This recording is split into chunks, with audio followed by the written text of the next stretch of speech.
Good evening बच्चा, good evening everyone. चालू करें क्लास, स्टार्ट करें। Yes sir. Okay, so practice करिए क्वेश्चंस की, जो लास्ट टाइम बोला था मैंने करने को डीपीपी वगैरह से। यस सर की थी। डीपीपी से शेयर किया था ना आपको मैंने। Yes sir. Yes sir. Practice करी फिर। यस सर की। यस सर की थी। चलिए ठीक है, थोड़ी प्रैक्टिस आज कर लेंगे। आज हम इंटरफेरेंस को खत्म करते हैं ताकि फिर नेक्स्ट क्लास से हम डिफ्रैक्शन चालू करेंगे। ठीक है, वेव ऑप्टिक्स हमें कंप्लीट करनी है इस वीक के एंड तक, क्योंकि आप लोगों का पेपर है इस संडे को। पता होगा आप लोगों को वेव ऑप्टिक्स का एग्जाम है यस सर। है ना। तो देखो, क्वेश्चन प्रैक्टिस 2 हफ्तों से चल रहा है ना, सेकंड वीक चल रहा है वे ऑप्टिक्स का। तो आप लोगों को क्वेश्चन प्रैक्टिस अच्छी खासी करनी है। ठीक है, good evening sir. Good evening Aayshi. So the whole practice scenario, ये जो डिस्कस हम जो कर रहे हैं अभी, ये काफी डिपेंड करता है आप लोगों पे। क्लास में जितने क्वेश्चंस होते हैं उससे कम से कम 3 टाइम्स 4 टाइम्स क्वेश्चन आपको प्रैक्टिस करने हैं। ठीक है, जितना ज्यादा हो सकता है। और डीपीपी तो आप एक बार पूरी सॉल्व कर ही लेना, पूरी डीपीपी सॉल्व कर लेना, तो वो सोल्यूशंस के साथ में डीपीपी है ना। किसी ने नहीं देखी हो तो मैं बता देता हूँ, सोल्यूशंस के साथ में है डीपीपी। और आप लोगों को कोई क्वेश्चन अगर समझ में नहीं आता है सोल्यूशन देखने के बाद भी, तो आप लोग डाउट ग्रुप में पूछ सकते हैं। ठीक है, मुझे पिंग कर देना। तो डीपीपी आपकी कंप्लीट होनी चाहिए। अब जिसकी बच रही है, पूरी बच रही है, वो चालू कर दो। Because next to next class तक आपकी पूरी डीपीपी हो जानी चाहिए, ताकि लास्ट क्लास में जब मैं क्वेश्चंस कराऊंगा तो आप लोगों को आइडिया होगा, है ना, पूरा कि क्या कुछ करना है। अच्छा, पोलराइजेशन और डिफ्रैक्शन अभी नहीं हुआ है, तो ये दोनों टॉपिक आप अभी छोड़ सकते हो। जब भी नेक्स्ट क्लास में होगा तो उसके बाद उसकी प्रैक्टिस कर लेना। लेकिन जो हो चुका है वहां तक सारे क्वेश्चन आपके होने चाहिए। कल तक, कल तक की क्लास में आपके सारे क्वेश्चंस प्रैक्टिस हो जाने चाहिए। अगर टाइम नहीं मिल रहा है तो हर टॉपिक से 4 4 5 5 क्वेश्चंस कर लो रैंडम। ठीक है, ऐसे नहीं लाइन से कर लिए 1 to 5, रैंडम क्वेश्चंस करने हैं। जैसे अगर किसी एक्सरसाइज में 12 क्वेश्चंस हैं तो 1 3 7 9 12 ऐसे रैंडम क्वेश्चंस करने हैं। ठीक है, रैंडम का मतलब ये नहीं है कि कोई क्वेश्चन आप कर रहे हो और अगर आपको नहीं आ रहा है समझ में तो आप उस क्वेश्चन को मतलब छोड़ दिया आपने, है ना। उसका सोल्यूशन देखना है, फिर भी अगर समझ में नहीं आता है तो फिर पूछना है। ठीक है, क्लास में भी पूछ सकते हो आप लोग, कोई इशू नहीं है। सो और कुछ बताओ, डाउट आ रहा है कुछ, या फिर स्टार्ट करें क्लास को। एनी इश्यूज, एनी प्रॉब्लम पढ़ाई के साथ? हम्म, एनीवन? नहीं,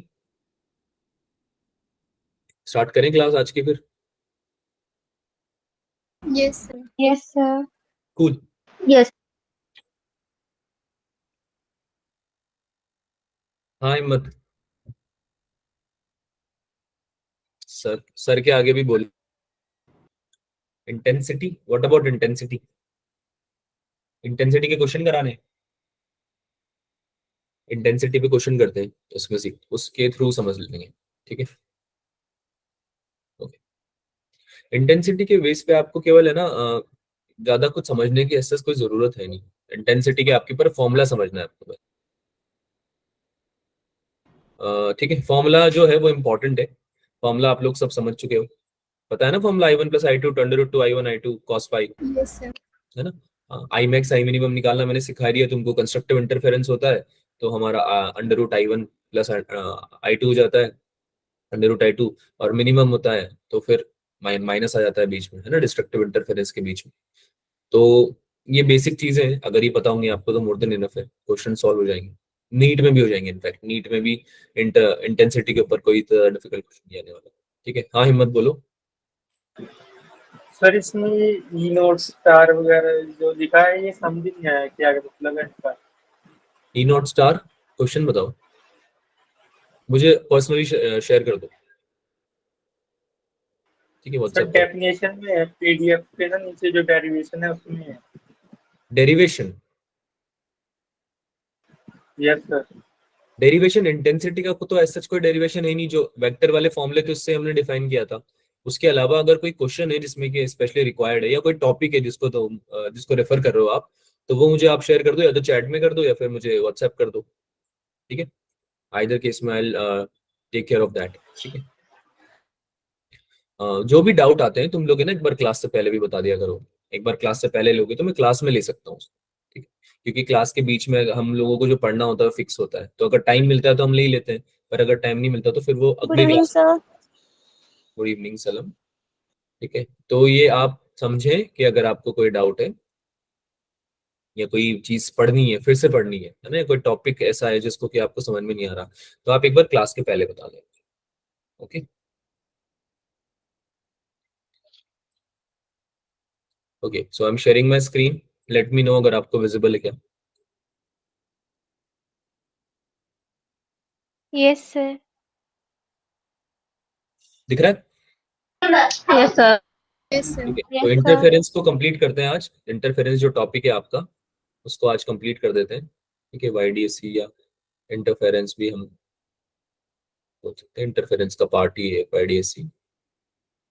ठीक है, इसको आज हम कंप्लीट करते हैं। Wave optics. अच्छा, तो ये डिस्कस हम कर चुके हैं कि इसका वेटेज क्या है, इसके बारे में रोज बात करना कुछ इससे डिफरेंस क्रिएट होगा नहीं, लेकिन मैं कुछ टॉपिक्स आपको बता देता हूँ जो कि इंपॉर्टेंट है, जिन पे क्वेश्चंस आते हैं। तो बिसाइड ये कि आप समझो कि वेव ऑप्टिक्स के बारे में जो बेसिक चीजें हमने पढ़ी थी, वो आपको बस थोड़ा सा आइडिया होना चाहिए। अदरवाइज जो क्वेश्चंस आते हैं मेनली वो आते हैं इंटरफेरेंस से मेनली, उसके अलावा आपके आते हैं डिफ्रैक्शन से, ठीक है, और पोलराइजेशन से। जो सबसे इंपॉर्टेंट टॉपिक था वो हमने मोस्टली कंप्लीट कर लिया है ना। जो इंटरफेरेंस है that is the most important topic. Diffraction और पोलराइजेशन से भी क्वेश्चन आते हैं। ठीक है, तो ये तीन टॉपिक है जिनको आपको अच्छे से पढ़ना है वेव ऑप्टिक्स में। तीन इंटरफेरेंस में वाईडीएससी वगैरह आ जाता है बच्चों, है ना, जो यंग्स डबल स्लिट एक्सपेरिमेंट है ना, और अभी जो छोटी छोटी चीजें हम पढ़ते हैं ना, वो इंटरफेरेंस में आ जाती है। इंटरफेरेंस तो सब समझ चुके हैं ना, super position of waves and interference, है ना, दो कंस्ट्रक्टिव डिस्ट्रक्टिव, ये सब समझ में आ गया है ना, थ्योरी वाइज तो समझ में आ गया है ना बेटा,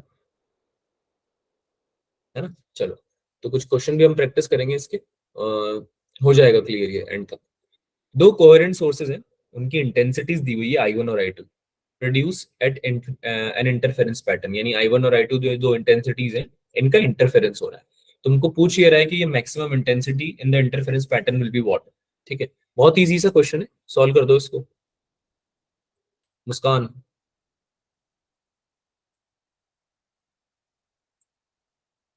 यस मुस्कान। डी।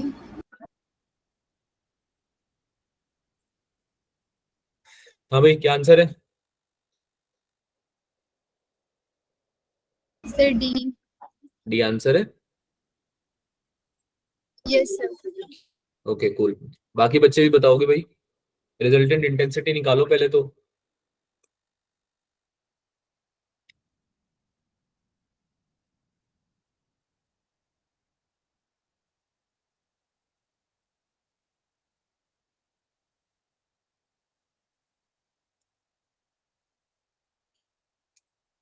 बताओ जल्दी ताकि हम सॉल्व करें, नहीं आ रहा तो अगर। Sir option D. ठीक है, सॉल्व किया है या ऐसे ही तुक्का?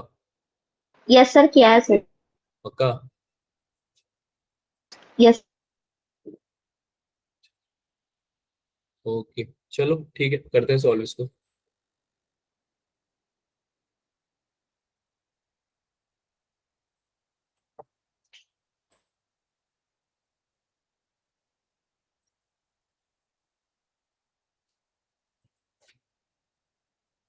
हाँ भाई, क्या फॉर्मूला होता है रिजल्टेंट इंटेंसिटी निकालने का?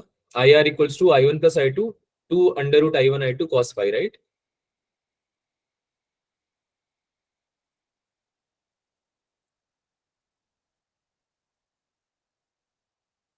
ऐसे ही निकालते हैं ना resultant, yes sir. Yes sir. Right? अब हमको इसमें क्या चाहिए, हमको चाहिए मैक्सिमम वैल्यू। ठीक है, what we need is maximum value. तो मैक्सिमम कब आएगा भाई रिजल्टेंट? जब आपका फाई कितना हो जाए, ये हमने बात करी थी पहले भी। For maximum five zero.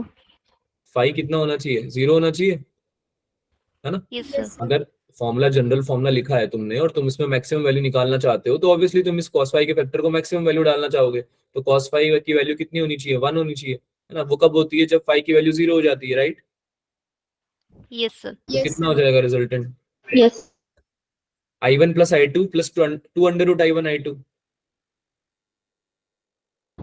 Yes sir. Yes. ध्यान से समझो, क्या ये तुमको a प्लस बी का होल स्क्वायर का फॉर्मूला नहीं दिख रहा? Yes, sir. Yes, ये sir. होता है a square plus B square plus 2ab, है ना, जिसमें कि a क्या है,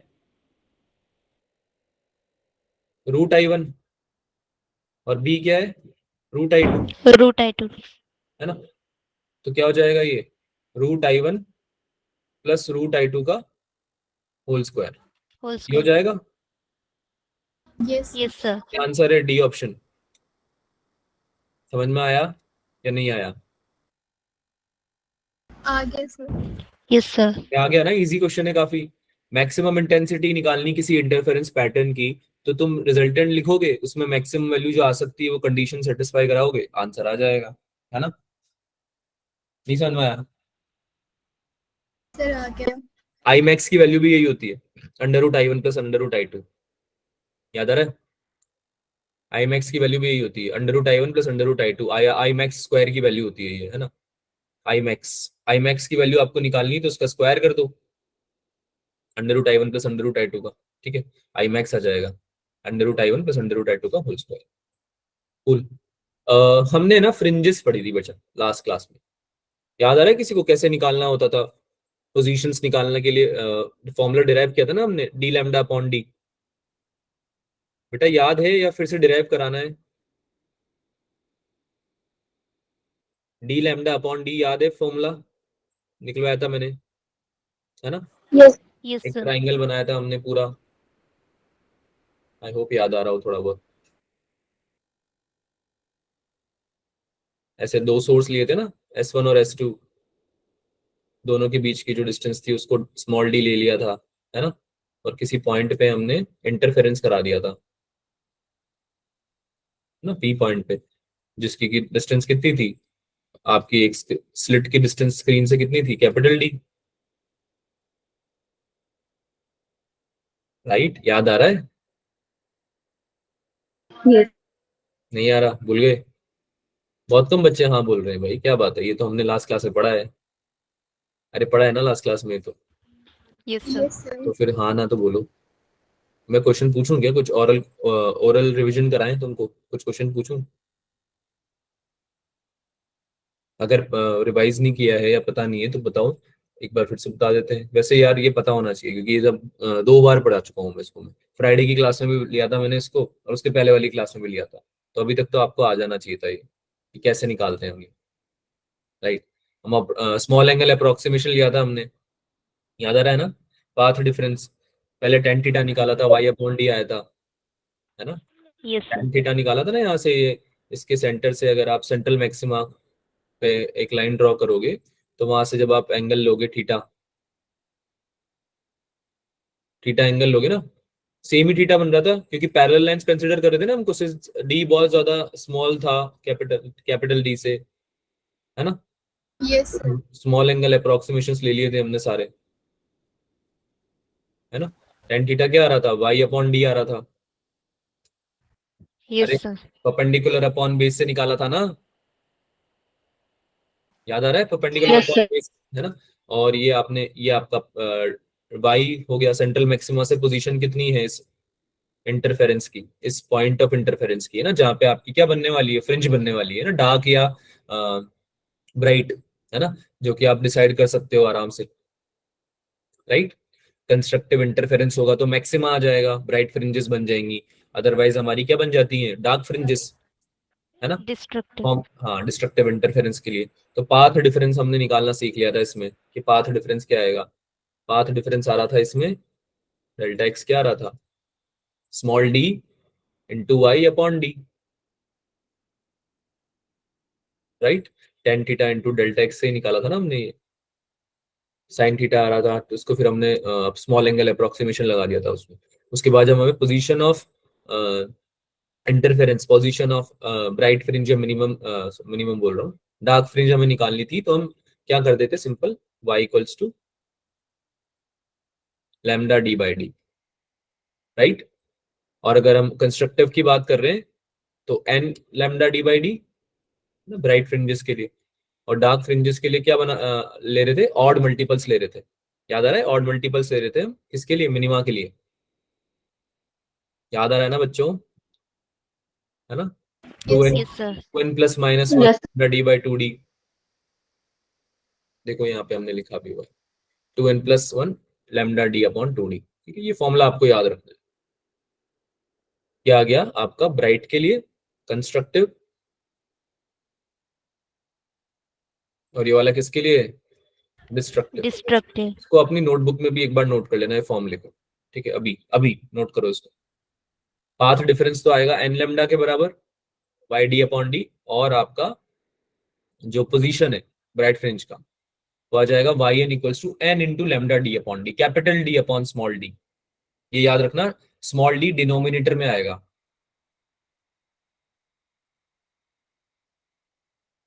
तो n इक्वल्स टू 0 जब लेंगे तो वाई नॉट 0 हो जाएगा। वाई नॉट मतलब 0th पोजीशन, यानी सेंट्रल मैक्सिमम वाली पोजीशन हो जाएगी, है ना। 0 आंसर आ जाएगा आपका 0।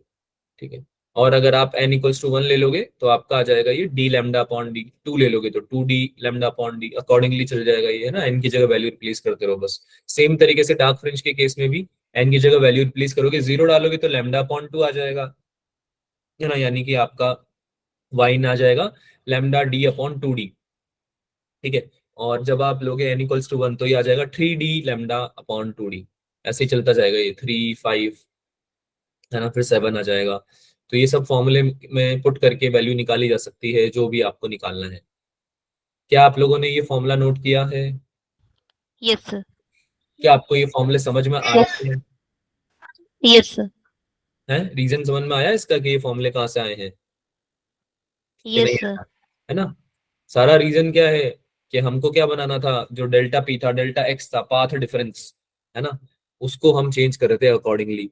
जब कंस्ट्रक्टिव इंटरफेरेंस हम जब ले रहे थे तो हम उसमें n की जगह क्या डाल रहे थे, 0 1 2 3, है ना।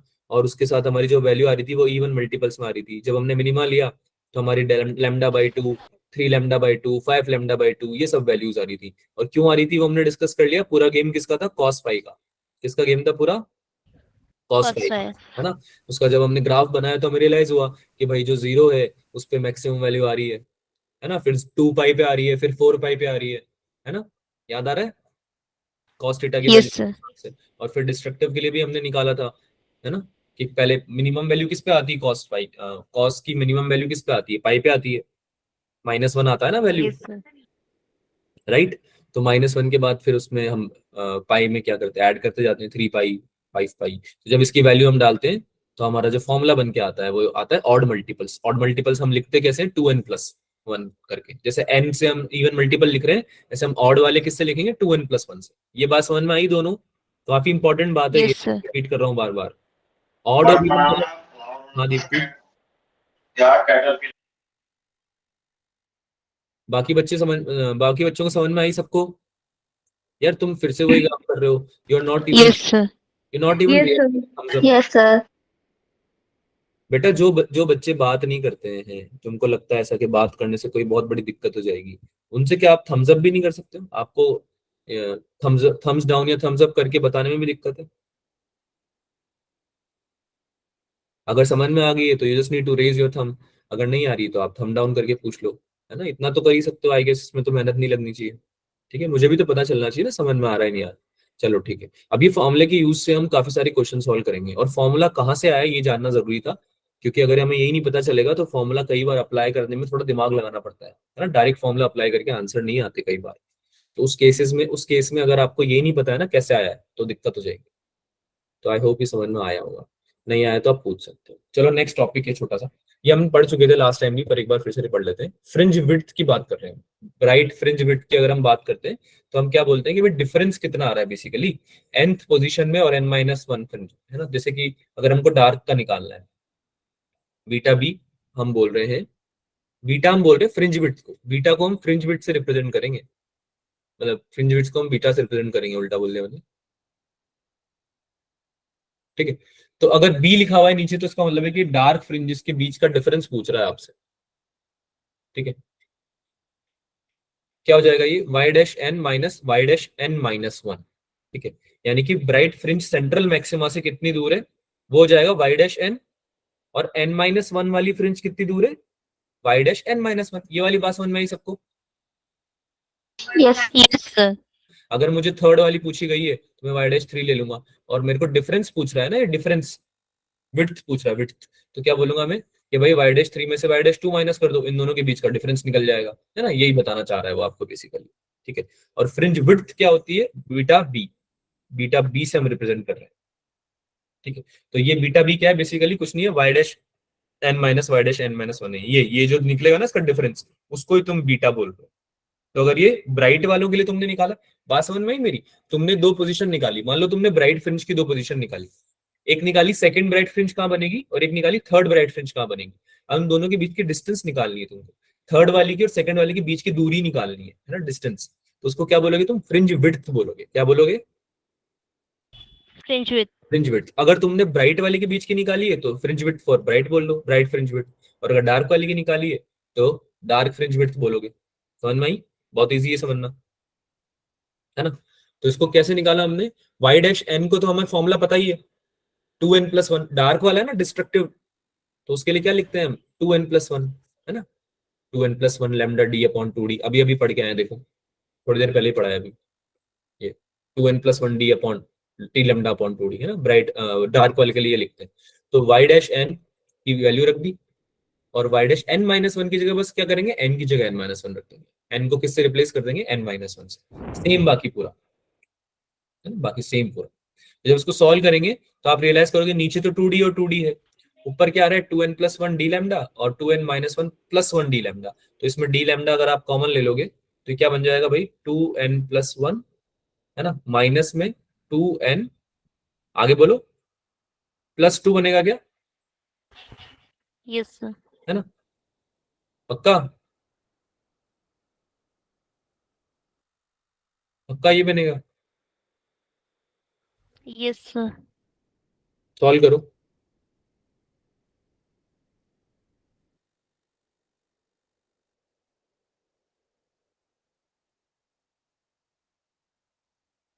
इसको जब सॉल्व करोगे तो ये आपका ऊपर वाला तो पूरा कैंसिल आउट हो जाएगा, बचेगा केवल d, क्योंकि यहाँ पे 3 बचेगा और यहाँ पे बचेगा 2, तो 3 - 2 कितना होगा, केवल d बचेगा। बात समझ में आई, अरे यार यस ये सर। बचा, ये वाला से जब इस वाले को माइनस करोगे तो आपका केवल क्या बचेगा, d वाला पार्ट बचेगा, इधर आएगा 3, इधर आएगा 2, तो 3 - 2 और नीचे इधर d है इसी, तो केवल d बचेगा, और नीचे यहाँ पे बाहर 2 तो आएगा इसी।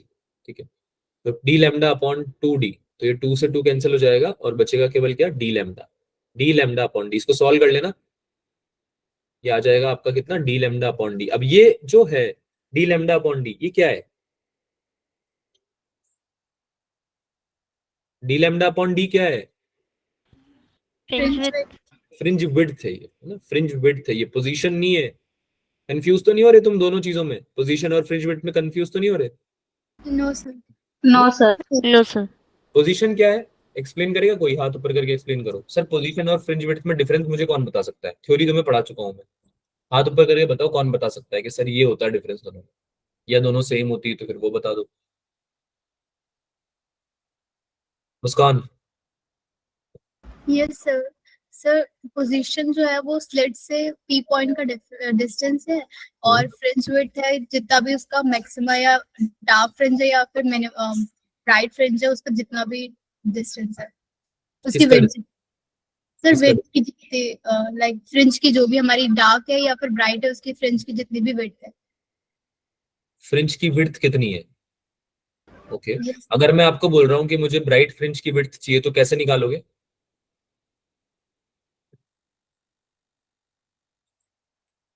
ब्राइट, अगर मैं आपको बोल रहा हूँ डार्क फ्रिंज की विड्थ निकालनी है, तो Muskan this question is specifically for you, मैं आपको बोल रहा हूँ मुझे है ना डार्क फ्रिंज की विड्थ निकालनी है, डार्क फ्रिंज विड्थ, ठीक है, निकालनी है मुझे, तो मैं कैसे निकालूंगा, तरीका बताओ।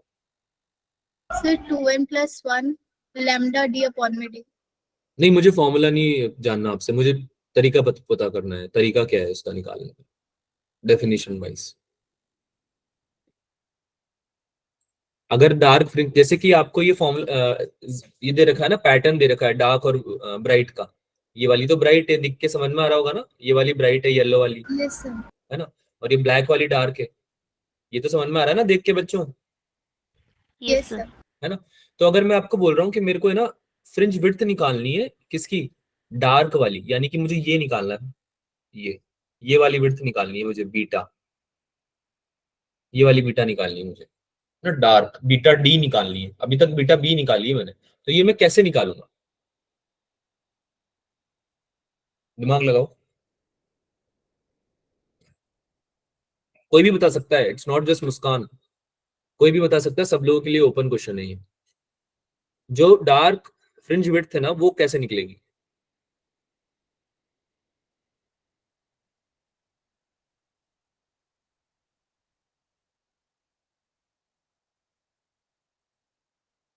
नहीं समझ में आया क्या?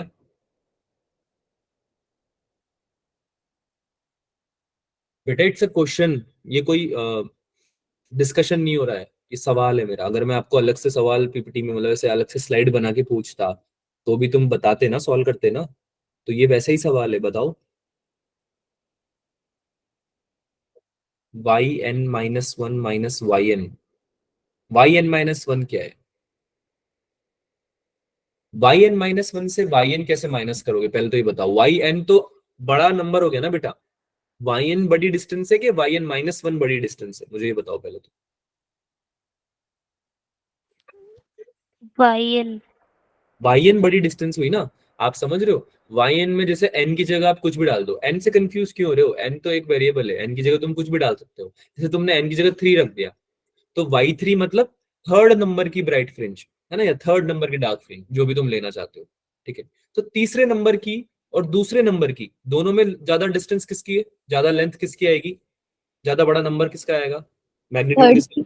थर्ड वाली का आएगा ना, सेकंड वाली तो यस छोटी सर। है ऑब्वियसली। एक सेंट्रल मैंने मैक्सिमा ले लिया, ये सेंट्रल मैक्सिमा है ना, कोई जगह है, मतलब बेसिकली यू मान लो कि तुम्हारा घर है, तुम्हारे घर से जो तुम्हारा सेकंड नंबर पे मकान है ना, सेकंड नंबर पे जो भी घर है, मतलब आपके आसपास जो भी रहते होंगे, उनकी दूरी ज्यादा होगी, या जो तीसरे नंबर का आगे घर है उसकी ज्यादा होगी?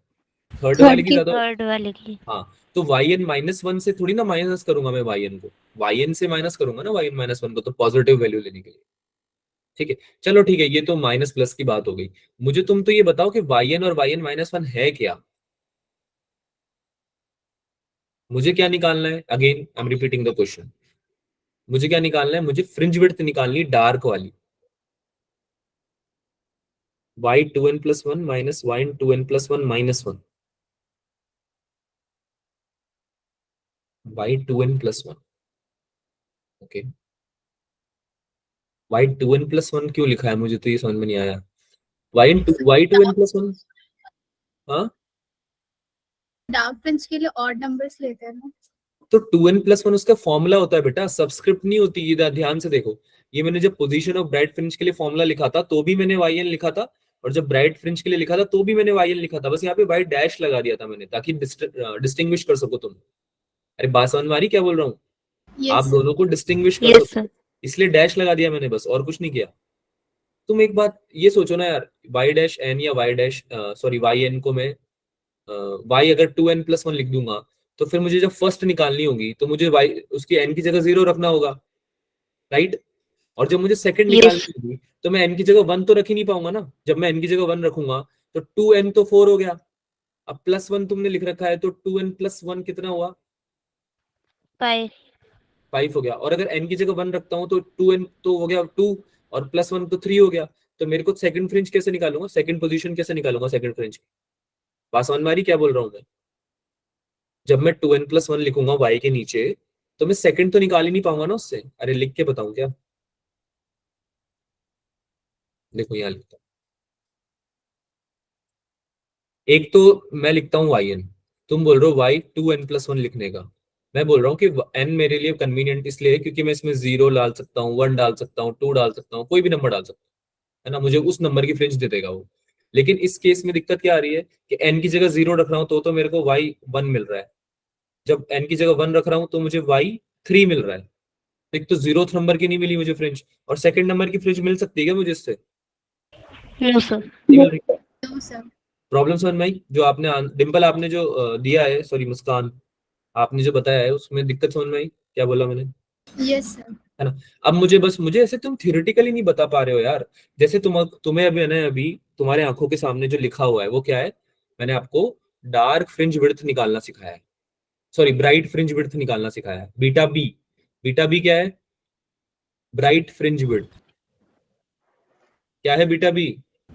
Right fringe width. Right fringe width. Bright fringe, है ना? ध्यान से समझो, यहाँ पे तुम डार्क फ्रिंज देख रहे हो ना, तुम कंफ्यूज हो रहे हो इसलिए। बताओ मुझे, कंफ्यूज हो रहे हो ना? कितने बच्चे हैं जो कंफ्यूज हो रहे हैं ये डार्क फ्रिंज यहाँ पे लिखा हुआ ये देख के? हो रहे हो ना? कंफ्यूज हो रहे हो ना? तो पूछते क्यों नहीं हो? बेटा ये डार्क फ्रिंज की विड्थ नहीं है, ये है ब्राइट फ्रिंज की। ऊपर टॉपिक देखो ना क्या लिखा हुआ है, टॉपिक पढ़ो ऊपर, expression for bright fringe width, ये लिखा है ना। Yes, sir. वो डार्क फ्रिंज की डिफरेंस है, difference in position of dark fringe है वो।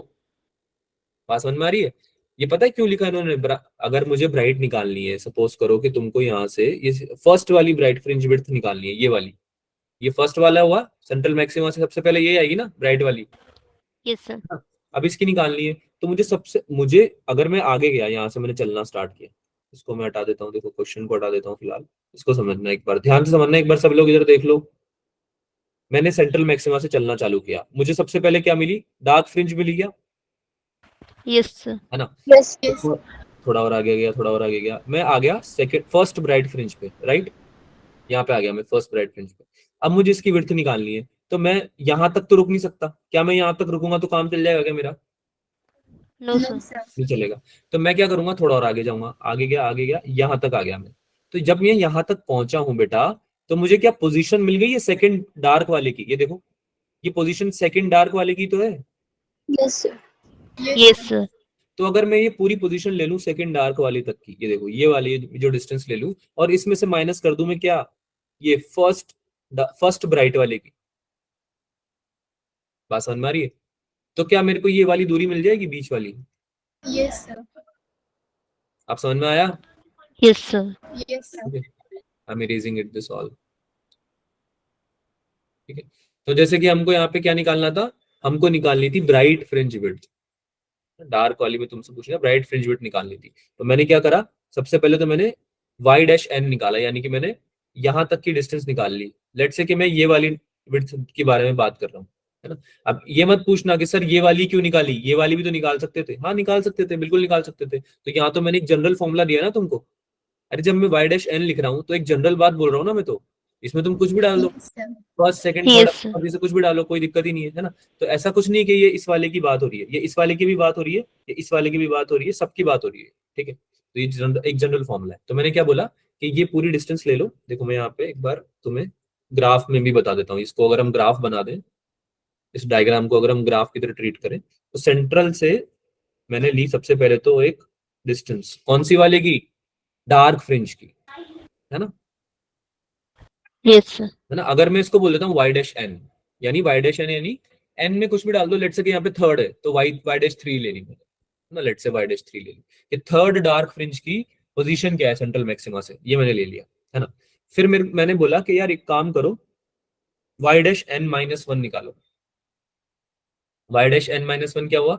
एन माइनस 1 नंबर पे जो है ना, एन माइनस 1 यानी जो एन से है वो माइनस कर दो। तो जब मैंने इसको माइनस किया यहाँ तक, तो मेरे को क्या मिल गया? बीटा बी मिल गया ना? Yes, sir. Yes, sir. ठीक है, तो डार्क के लिए क्या बनेगा फॉर्मूला? सेम वही बन जाएगा, वाई एन में से माइनस कर दोगे वाई एन माइनस 1। बात समझ में आ रही है? वाई एन में से माइनस कर दोगे वाई एन माइनस 1। अब इसमें क्या हो जाएगा? इसमें 2n+1 नहीं लगाना पड़ेगा आपको, क्योंकि जब आप डार्क फ्रिंज विड्थ निकाल रहे हो तो आप दोनों ब्राइट के बीच का डिस्टेंस देख रहे हो, राइट? है ना? अब आप ब्राइट के बीच का डिफरेंस देख रहे हो, तो आप क्या करोगे? N lambda D upon D minus क्या कर दोगे? N minus 1 lambda D upon D. क्या ये बात समझ में आई?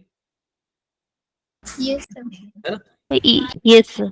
फॉर्मूला इसका भी क्या आ रहा है? फॉर्मूला इसका भी क्या आ रहा है? Lambda Lambda D upon D. कुछ भी अगर समझ में नहीं आए, वैसे तो हमको समझ में आना चाहिए क्योंकि हमने काफी डिस्कशन किया, फिर भी मैं उन बच्चों की बात कर रहा हूँ जिनको समझ में नहीं आ रहा, फिर भी तो ये फॉर्मूला याद करना मुश्किल है क्या? अरे हाँ ना बोलो यार, फॉर्मूला याद करना तो मुश्किल नहीं है ना? फॉर्मूला तो No, बहुत sir. Easy, lambda D upon D खत्म, लैम्डा डी अपॉन डी खत्म। Lambda D upon D bright के लिए भी और डार्क के लिए भी, कोई सी भी फ्रिंज विड्थ निकालनी है, फॉर्मूला कॉमन है, लैम्डा डी अपॉन डी।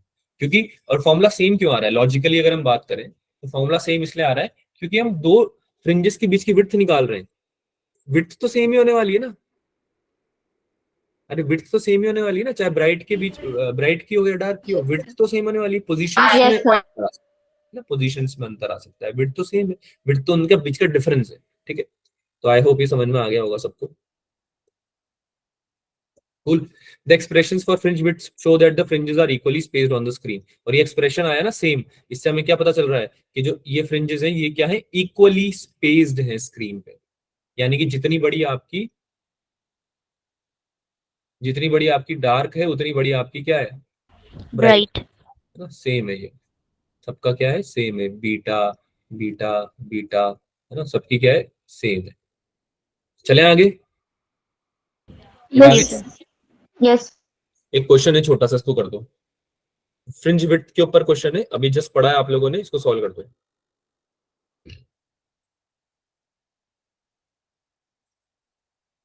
बहुत इजी क्वेश्चन है, होना चाहिए ये सॉल्व जल्दी से।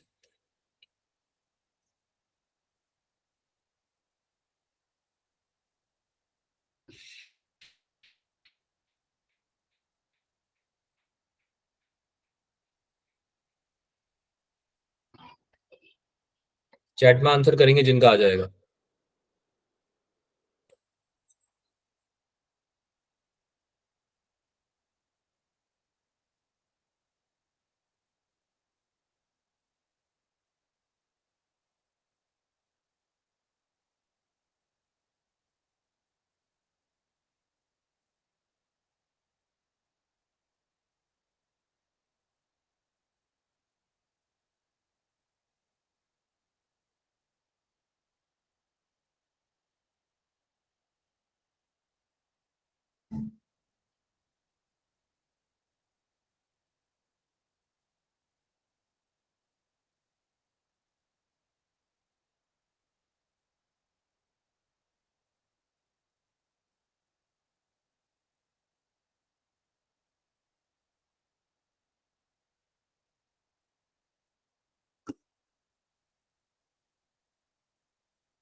ठीक है, एक बच्चे का आया, बाकी बच्चे भी करो सॉल्व।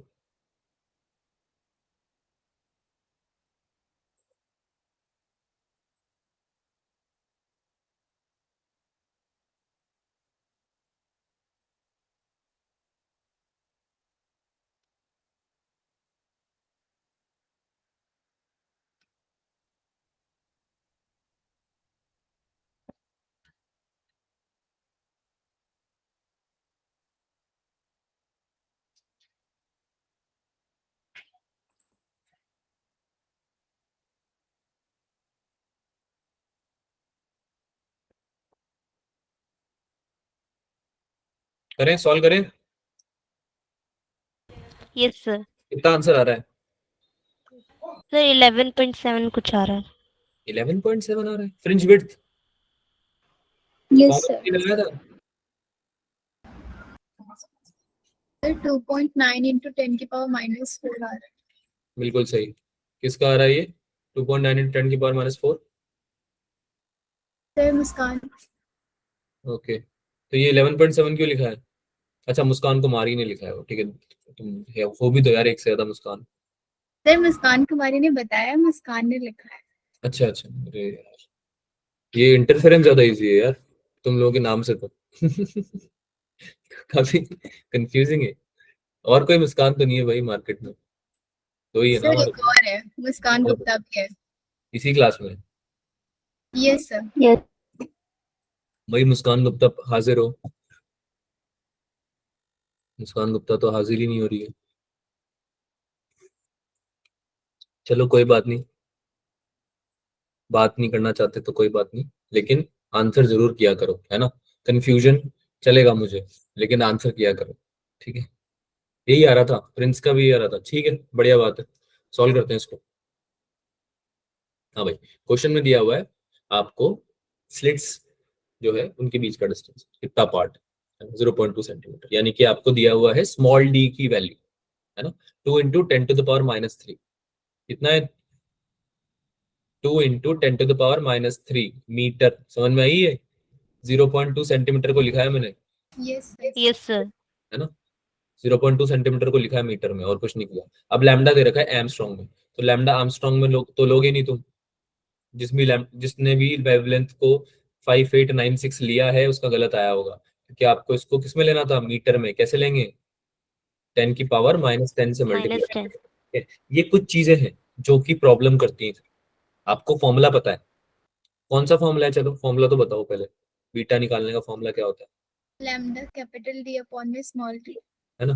डी बिल्कुल। Lambda by D. तुमको क्या लगता है कि ये फॉर्मूला बेस्ड क्वेश्चन अगर एग्जाम दे भी देगा तुम्हें, तो वो तुमसे तुमको क्या कुछ नहीं डिफिकल्टी देगा? उसने डिफिकल्टी फॉर्मूले में दी ही नहीं है, उसको पता है तुम्हें फॉर्मूला आता है।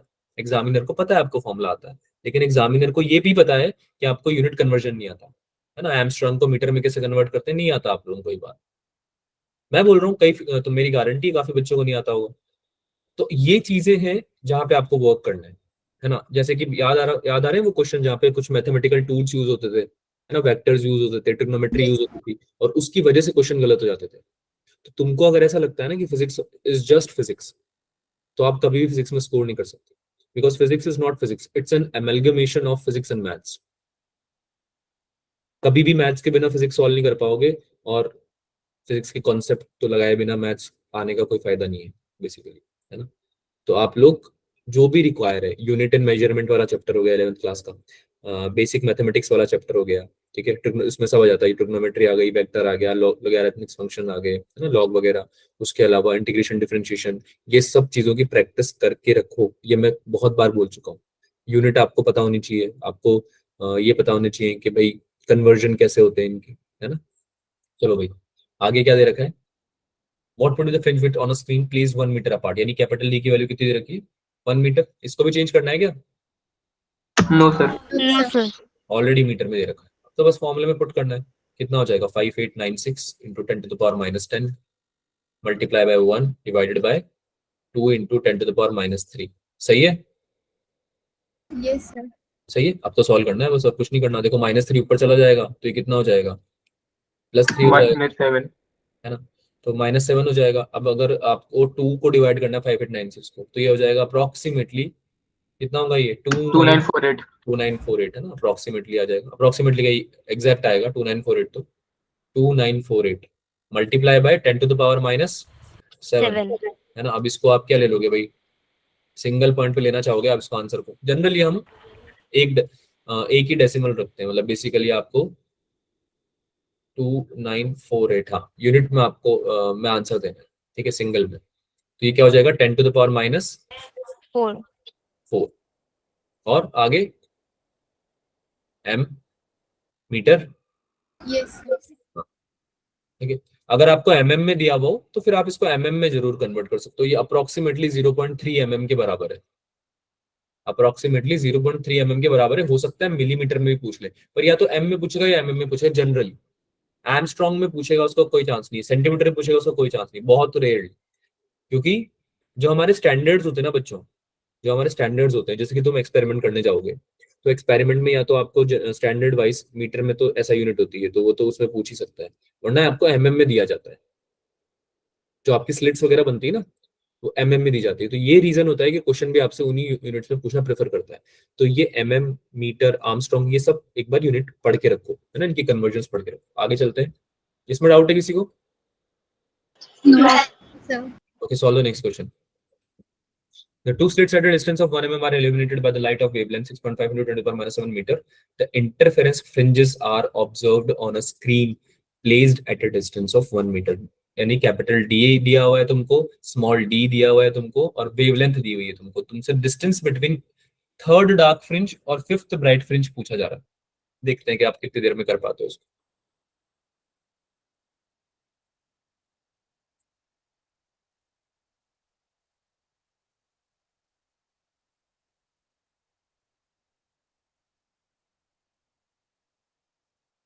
सॉल्व कीजिए भाई सब लोग।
डिस्कस करेंगे बच्चों, shall we discuss? Yes, sir. Yes, sir. Sir. Okay, so I just got one answer which is not very good. Dimple के अलावा किसी का आंसर नहीं आया, दीप्ति ने दिया है, हिम्मत ने दिया है 3, ठीक है। तो मुझे पूछना है, कोई बताना चाहेगा कैसे किया है सॉल्व? दीप्ति या डिम्पल में से किसी को आया? क्योंकि आप दोनों ने आंसर दिया सही, हिम्मत का तो गलत है आंसर, और आई एम अप्रिशिएटिंग कि उसने सॉल्व तो किया कम से कम। तुम लोग तो सॉल्व भी नहीं करते हो बाकी लोग। यार ट्राई किया बाकी लोगों ने? शिखा, मुस्कान, Yes, Yes, sir. sir. Yeah. तमन्ना, Yes, sir. आयुषी, महक, प्रिंस, सॉल्व किया तुम लोगों ने? Yes, sir. Yes, sir. ठीक है, आंसर नहीं आया, चलो कोई ना, आंसर नहीं आया वो कोई इशू नहीं, लेकिन अटेम्प्ट नहीं किया वो दिक्कत है। N lambda D by D. ये फॉर्मूला लिखना जरूरी नहीं है बेटा, आप अनम्यूट करके भी तो बता सकते हो, फॉर ब्राइट, ठीक है। सर बी आ रहा है क्या? हाँ बी आ रहा है, करें सॉल्व करें? Yes, sir. Yes, Cool. sir. सबसे पहले डार्क फ्रिंजेस कैसे निकालते हैं वो लिखते हैं, ठीक है, क्योंकि हमको जो निकालना है वो डार्क और ब्राइट के बीच का निकालना है, डिफरेंस निकालना है ना उनका। तो पहले तुम डार्क फ्रिंज निकालो फिर ब्राइट निकालो, या फिर पहले ब्राइट निकाल लो फिर डार्क निकाल लो, उससे कोई फर्क नहीं पड़ता बेसिकली, पर निकालना डिफरेंस है ना, तो दोनों का निकालना पड़ेगा। तो फिर सबसे पहले तो मुझे बताओ डार्क फ्रिंजेस का फॉर्मूला क्या होता है। अगर मुझे कोई डार्क फ्रिंज की पोजीशन निकालनी है तो मैं फॉर्मूला कौन सा यूज करता हूँ उसके लिए? y dash 2n-1 lambda D upon 2d। हाँ 2n-1 lambda D upon 2d,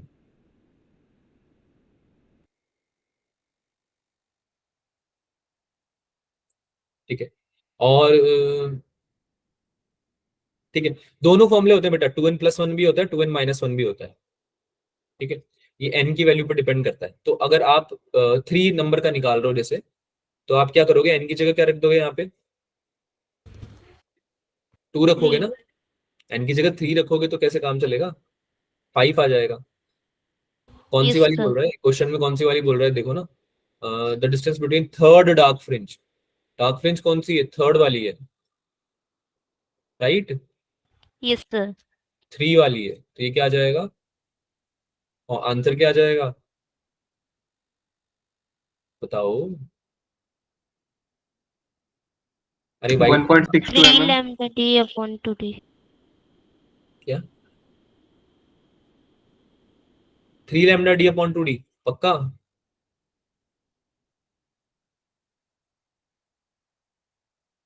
अरे सॉल्व किया किसी ने? बेटा थर्ड वाली के लिए क्या रखूंगा, एन की वैल्यू, ये तो बता सकते हो देख के, तो देख के पता चल रहा होगा I guess.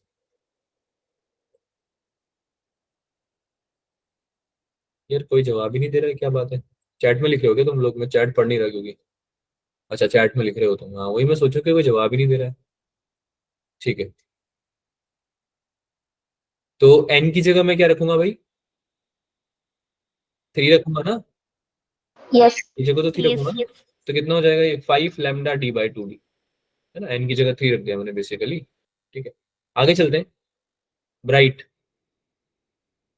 What will I do for bright?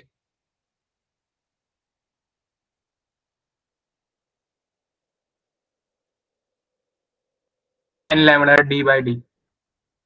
N lambda D by D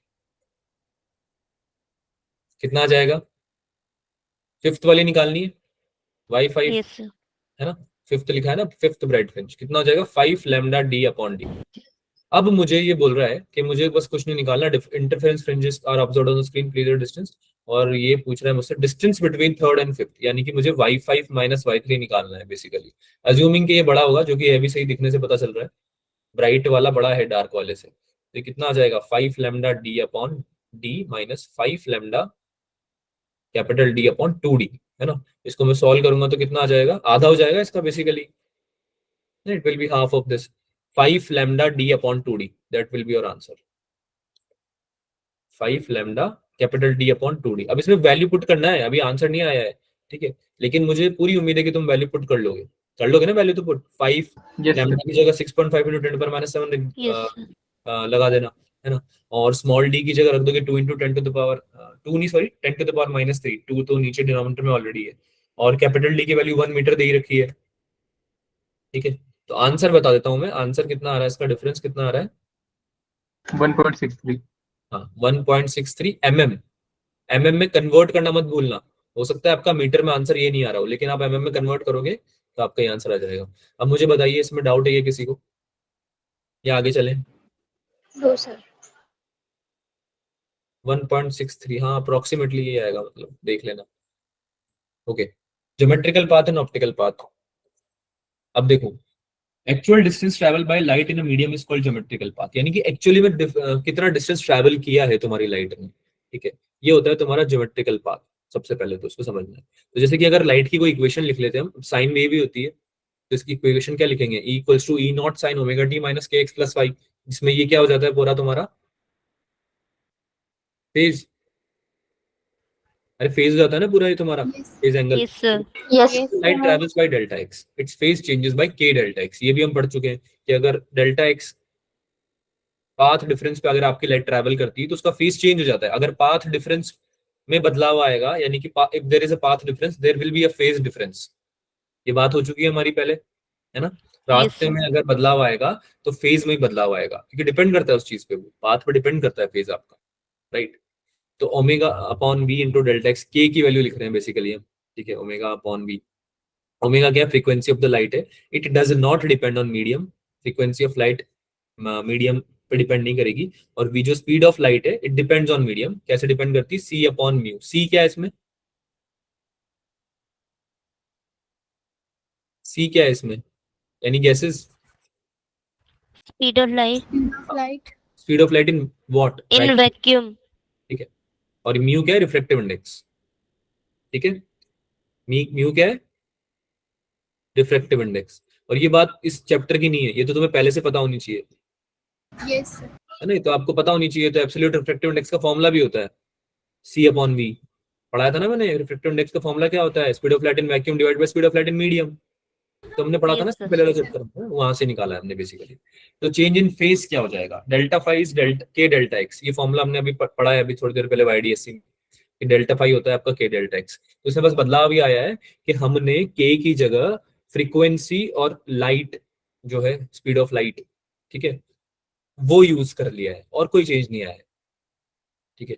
omega upon C mu into delta x, तो ये फॉर्मूला आपको याद रखना है। अगर आपको फ्रीक्वेंसी दी हुई है बाय द वे लाइट की, ठीक है, और आपसे पूछ लिया गया है फेज डिफरेंस, तो आप कैसे निकालोगे, इस तरह से निकालोगे। It is clear that the wave travelling a distance delta X in a medium of refractive index mu suffers the same phase change.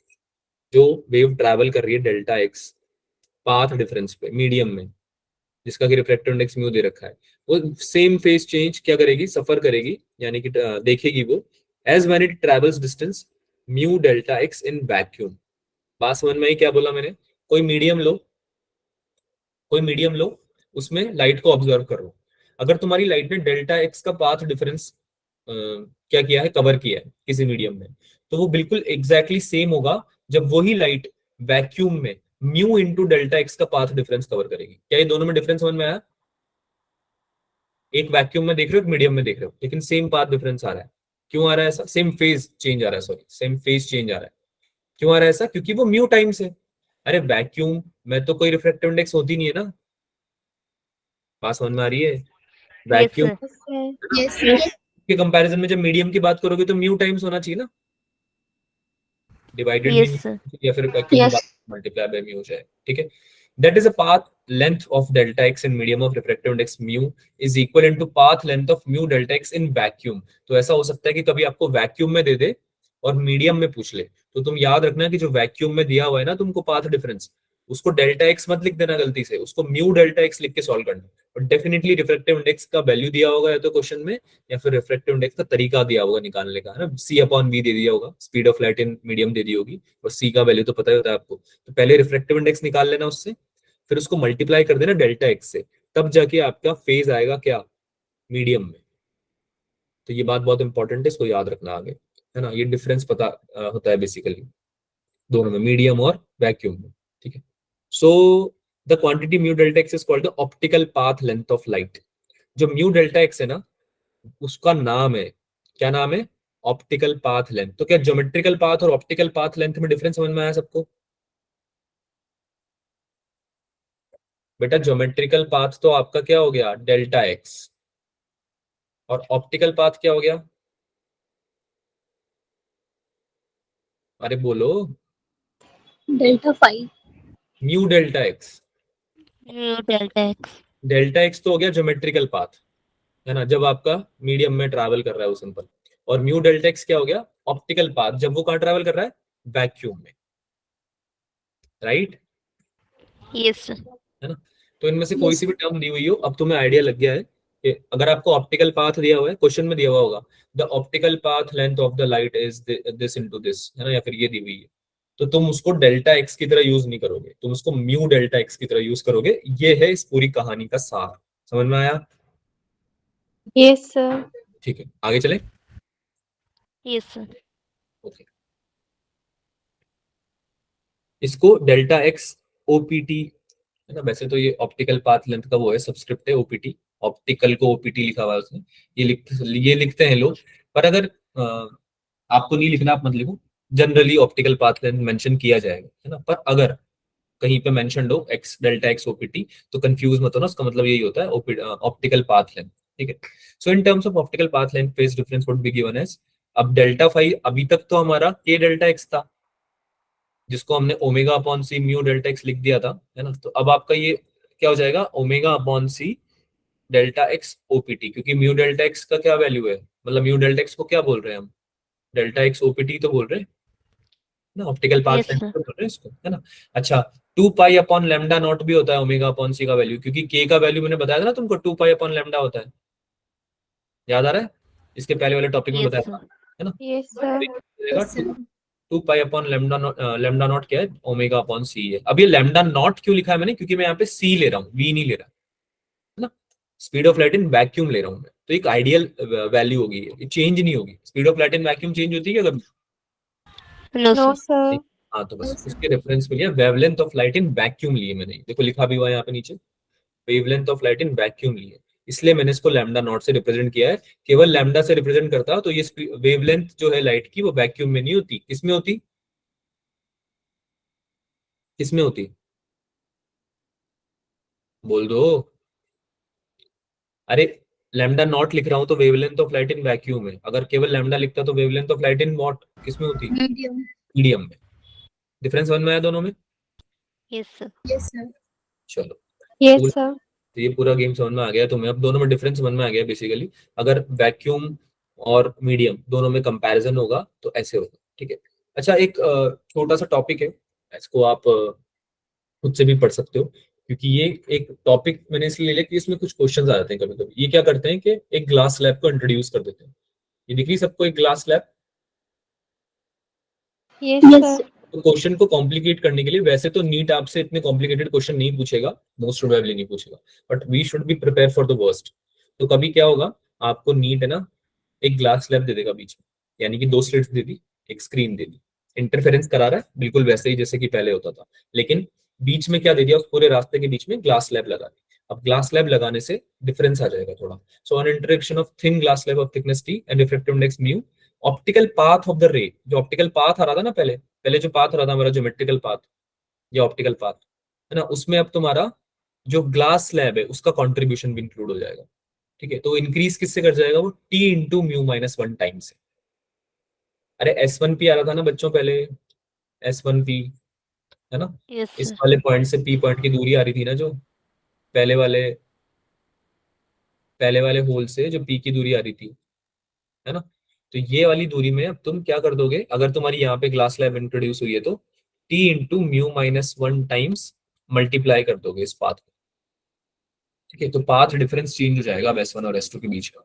क्या हो जाएगा? S2P minus S1P plus, add कर दिया हमने T इंटू म्यू माइनस 1, और इसमें T क्या है?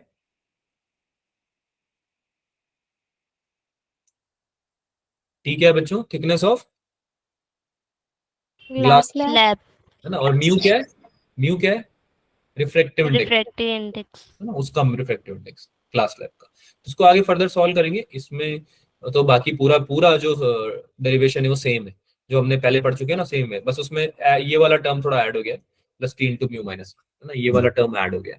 उसको आगे सॉल्व करेंगे तो इसका रिजल्ट है वो याद रख लेना, Y D upon D equals to आता है टी इंटू म्यू माइनस 1, इसकी जो वैल्यू आती है टी इंटू म्यू माइनस 1 की, वो आती है वाई डी अपॉन डी के इक्वल। ठीक है, ये आपको याद रखनी है। और ये है मेन डिस्प्लेसमेंट, यानी कि आपका जो डिस्प्लेसमेंट होगा, अभी तक जो फ्रिंज पैटर्न बन रहा था उससे डिस्प्लेस कितना हो गया है, पहले वाला जो फ्रिंज पैटर्न बन रहा था उससे कितना आगे चला गया है, आगे या पीछे, कहीं तो जाएगा ना। अरे बात समझ में आ रही है? एक लाइट है, Yes, sir. अगर तुम ग्लास स्लैब से पास करा दोगे तो जहां पे पहले जा रही थी वहीं जाएगी क्या? No, sir. No, sir. तो ऑब्वियस सी बात है, वहां तो नहीं जाएगी, हाँ, sir. है ना। तो जो भी उसका डिस्प्लेसमेंट हुआ है ना, फ्रिंज का जो भी डिस्प्लेसमेंट हुआ है, जहां फ्रिंज बन रही थी पहले, तो वो पैटर्न में जो भी डिस्प्लेसमेंट आया उसको निकालोगे कैसे? Mu minus one into capital D upon D से। बात समझ में आई? Yes, sir. ठीक है, कोई कुछ पूछना चाह रहा है क्या? Any questions? नो? आगे चलें? Yes, sir. ठीक है, थिन फिल्म इंटरफेरेंस पढ़ते हैं। जैसे वाईडीएससी में हमने दो कोहेरेंट सोर्सेज लिए थे, S1 और S2, है ना, फ्रॉम अ सिंगल। अब यहाँ पे क्या हो रहा है, एक सिंगल कोहेरेंट सोर्स से हमने दो बनाए थे पहले, एक सोर्स लिया, उसको दोनों स्लिट में डाल दिया, स्लिट से फिर आगे प्रोपोगेशन हुआ और फिर इंटरफेरेंस करवाया हमने उससे। ठीक है, यहाँ पे भी हम सेम काम करेंगे, डिवीजन करेंगे हम एम्पलीट्यूड का इनटू रिफ्लेक्टेड एंड रिफ्रैक्टेड पे, लेकिन यहाँ पे रिफ्रैक्शन इंक्लूड हो जाएगा। क्या इंक्लूड हो जाएगा यहाँ पे? Refraction, Reflection. है ना। तो क्योंकि तुम क्या कर रहे हो, एक फिल्म ले रहे हो, थिन फिल्म ले रहे हो जिसकी कुछ रिफ्रैक्टिव इंडेक्स है, और वहां से लाइट को पास करा रहे हो ना। इसको बिल्कुल ऐसे समझ लो कि तुमने लाइट प्रोपगेट तो कराई वैसे की वैसी, लेकिन बीच में कुछ रख दिया तुमने, है ना। या फिर तुमने ये पूरा पैटर्न ही ऑब्जर्व करा कहीं और पे जहां पे रिफ्रैक्शन हो रहा है। क्या हो रहा है? रिफ्रैक्शन हो रहा है। Reflection. तो इसको पढ़ते हैं एक बार। When a plane wave parallel rays is incident on a normally thin film of uniform thickness d, उसकी थिकनेस दे रखी है फिल्म की d, then waves reflected from the upper surface, एक तो होगी कि सरफेस से रिफ्लेक्ट हो जाएगी, मैंने बताया था ना पहले भी कि रिफ्लेक्शन भी होता है और रिफ्रैक्शन भी होता है ना, दोनों चीजें होती है। तो लाइट क्या करेगी, रिफ्लेक्ट भी हो जाएगी। कोई थिन फिल्म है, मान लो सोप की, सोप है ना, सोपी वाटर है तुम्हारा, तो उसमें से तुम लाइट पास करा रहे हो, तो जो सोप वाटर का जो सरफेस होगा ऊपर वाला, जहां पे लाइट सबसे पहले इंसिडेंट हो रही है, वहां से रिफ्लेक्ट भी तो हो जाएगी थोड़ी बहुत, सारी थोड़ी अंदर आएगी, है ना। तो कुछ Yes, पार्ट हो sir. गया उसका रिफ्लेक्ट, कुछ पार्ट हो गया उसका रिफ्रैक्ट हो गया, कुछ पार्ट अंदर आ गया। ठीक है, so reflected from the upper surface interfere with waves reflected from the lower surface, नीचे वाला जो रिफ्लेक्शन है और ऊपर वाला जो रिफ्लेक्शन है उनमें क्या होगा, इंटरफेरेंस होगा।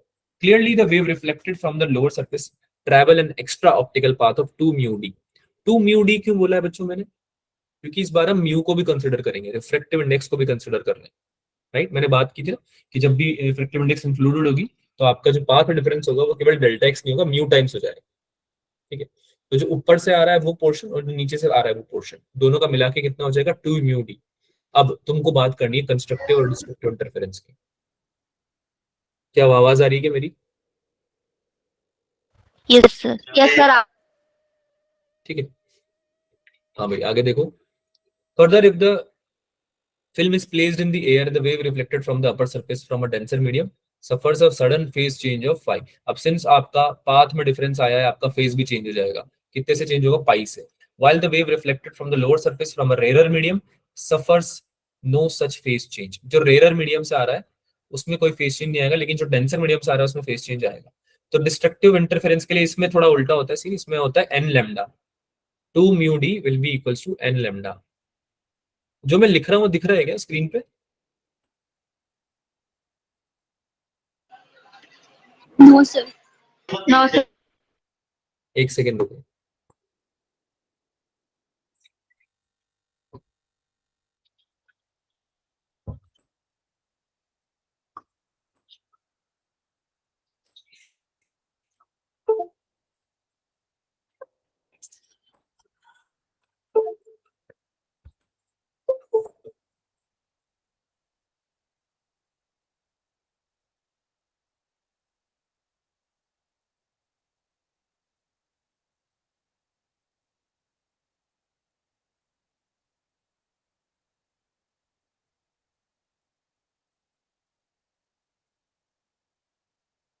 Am I audible बच्चों? Yes, sir. स्क्रीन विजिबल है? Yes, sir. Visible है.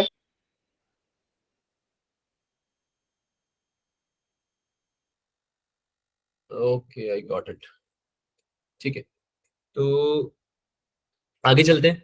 2 mu D equals to n lambda for destructive interference. ठीक है। और 2 mu D equals to n+1 λ/2, ये आ जाएगा आपका किसके लिए, एक कंस्ट्रक्टिव इंटरफेरेंस के लिए। ठीक है, तो ये दो फॉर्मूला आप नोट कर लेंगे थिन फिल्म इंटरफेरेंस के लिए, ये वाला है ना, ये दोनों फॉर्मूला आपको नोट करना है कंस्ट्रक्टिव इंटरफेरेंस के लिए और डिस्ट्रक्टिव इंटरफेरेंस के लिए। इसमें एन की वैल्यू आप कुछ भी रख सकते हो, 0 1 2 से लेकर जो भी आपको रखनी है। लिख लिया? Yes sir. Yes sir. क्या टाइम हो गया? यस तुम लोगों की आज एक ही क्लास है, दो क्लास है? सर, 2 क्लास है। दो क्लास है, अच्छा ठीक है। तो इसको थोड़ा रैप अप करते हैं। Interference will also occur in the transmitted light and her conditions of constructive destructive interference will be reverse. यानी कि अगर ट्रांसमिट हुई है आपकी लाइट, वो दिया होगा क्वेश्चन में आपको कि लाइट ट्रांसमिटेड है क्या, ठीक है, उस केस में आपका ये उल्टा हो जाएगा, 2 mu D equals to n lambda हो जाएगा कंस्ट्रक्टिव के लिए, और डिस्ट्रक्टिव के लिए हो जाएगा n+1/2 लैम्डा या n+λ/2, एक ही बात है। ठीक है, तो ये बात ध्यान रखना कि ट्रांसमिटेड लाइट के लिए तो कहीं आपको मेंशन नहीं किया गया है। कुल बाकी ये और जो ये इन्फॉर्मेशन है इसको आप रीड आउट कर सकते हो, इसमें ऐसा सच कुछ पढ़ने की जरूरत नहीं है। कुछ क्वेश्चन प्रैक्टिस करते हैं, जिन पे क्वेश्चन आएंगे मेनली उनकी प्रैक्टिस करते हैं। ठीक है, तो एक छोटा सा क्वेश्चन है, इसको सॉल्व करेंगे, एक दो क्वेश्चन सॉल्व करते हैं, उसके बाद आज की क्लास रैप अप कर देंगे। ठीक है, आंसर चाहिए मुझे इसका, जल्दी से सॉल्व करो।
क्या हुआ, डिस्कस करना है?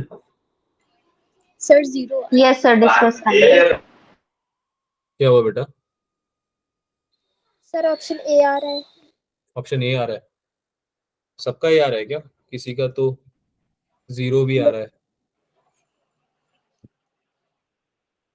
जीरो और ए में कंफ्यूज हो तुम लोग, ऐसा लग रहा है मुझे। सर ऑप्शन ए 0 ही तो है। तो जीरो और एक अलग अलग अलग क्यों लिख रहे हो? अच्छा, एक ही बात है, तुम लोग कुछ भी लिखो, चलो उससे कोई फर्क पड़ता नहीं। मैं ही बोल रहा हूँ कि तुमने जो लास्ट वाली क्लास थी उसके नोट्स रिवाइज किए थे क्या? Yes sir. Yes sir. Yes sir. Notes मिल गए थे आप लोगों को? Yes sir. पक्की बात? क्योंकि कुछ बच्चे मुझे बोल रहे हैं कि उनको नोट्स नहीं मिले हैं। हम्म, एक बार कंफर्म करो, या तुम लोग ऐसे ही बस बोल दे रहे हो, तुम्हें पता नहीं है ये बात?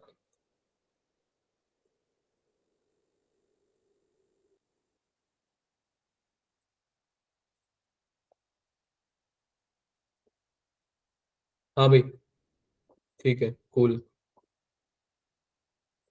क्लास में नोट किया था इसलिए, हाँ ठीक है। हाँ, तो आंसर कौन बताएगा, मतलब एक्सप्लेनेशन कौन देगा?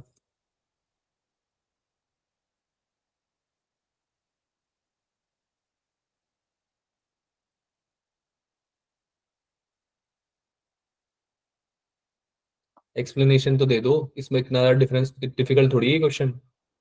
दो कोहेरेंट सोर्सेज है, लाइट के इंटरफेयर कर रहे हैं, फ्रिंज पैटर्न प्रोड्यूस कर रहे हैं, सेंट्रल मैक्सिमम के लिए फेज डिफरेंस कितना होना चाहिए? सर 0 होगा। जीरो ही होना चाहिए। सर 0 होना चाहिए। और क्यों होना चाहिए जीरो? सेंट्रल मैक्सिमम कहाँ आता है? एन इक्वल्स टू जीरो डालोगे तब आता है ना। Yes sir. सर। यस तो कहाँ आएगा सेंट्रल मैक्सिमम? फेज डिफरेंस उस जगह पे जीरो होगा। हाँ बोलो। 2n पाई वाला फॉर्मूला लगाएंगे। हाँ तो एन की जगह क्या रखोगे? 0। कूल। एक और क्वेश्चन करोगे या जाना है? सर अभी तो टाइम है, करा दो। चलो कर दो, इस वाले क्वेश्चन को कर दो। रेशियो बताना है तुमको I max minus I minimum का, उससे डिवाइड करके I max plus I minimum से, ठीक है। और ये फॉर्मूला तुम्हें ऑलरेडी आता है क्योंकि इसके ऊपर एक क्वेश्चन हम प्रैक्टिस कर चुके हैं।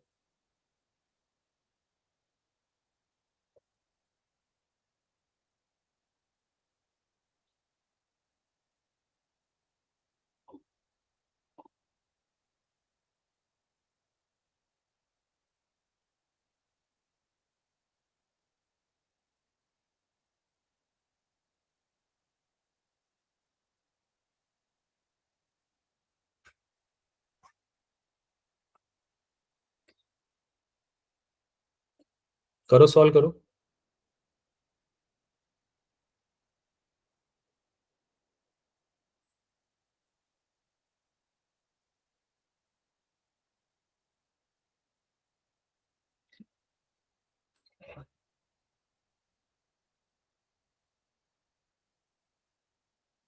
आया आंसर आया?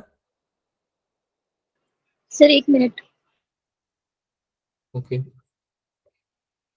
आपको वैल्यू दी हुई है I2/I1 की, है ना। Interference pattern is obtained with two coherent light sources of intensity, ratio n, ठीक है।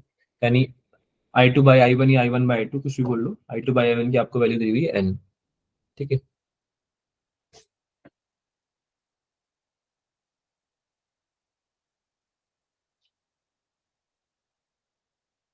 कुछ फर्क नहीं पड़ता उससे, आप I1/I2 लिखो, I2/I1 लिखो, कोई फर्क नहीं पड़ता उससे।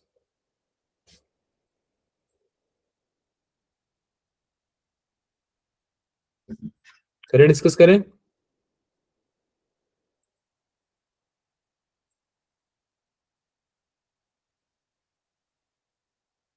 ओके, ऑप्शन बी, ठीक है, कूल। हाँ भाई, तो क्या दिया हुआ है?